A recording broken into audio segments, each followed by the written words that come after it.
8,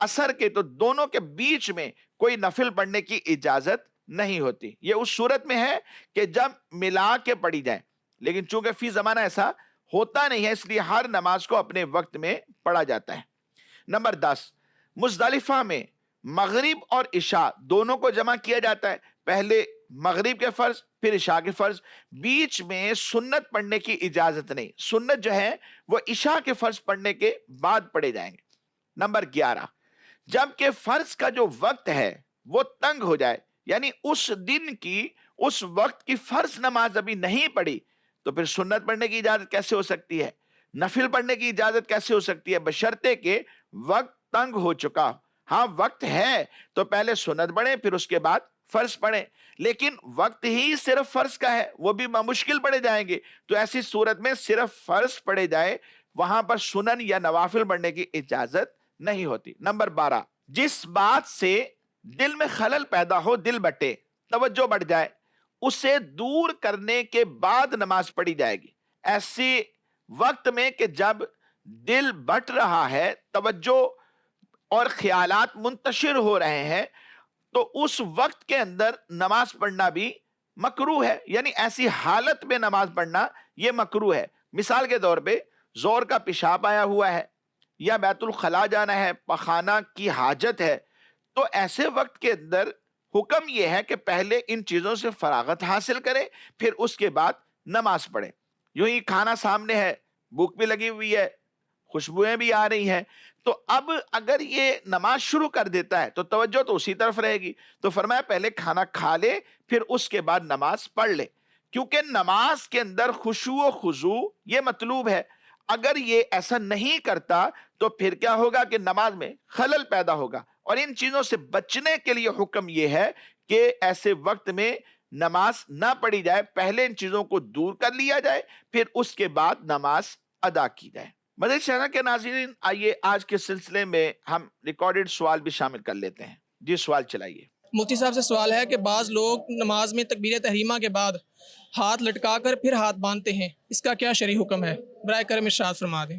نماز میں جب تکبیر تحریمہ کہی جاتی ہے، تکبیر تحریمہ شرط بھی ہے اور فرض بھی ہے، یعنی نماز کے ارکان میں بھی داخل ہے اور شرائط میں بھی داخل ہے.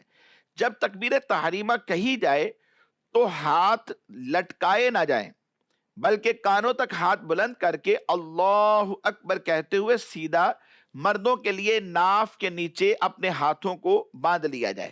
یہی سنت ہے. اور اگر کسی نے لٹکا دیا پھر اس کے بعد باندھا تو پھر یہ سنت کے خلاف ہے، یعنی یہ عمل خلاف سنت ہے. نماز اگرچہ ہو جائے گی لیکن یہ عمل خلاف سنت ہے.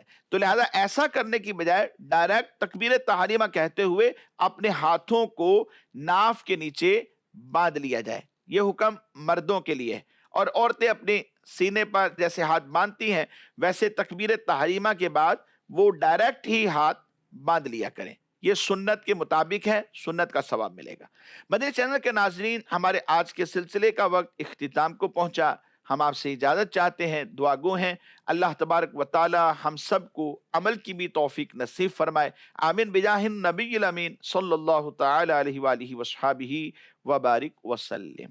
ہر عبادت سے برتر عبادت نماز، ساری دولت سے بڑھ کر ہے دولت نماز. ہر عبادت سے برتر عبادت نماز.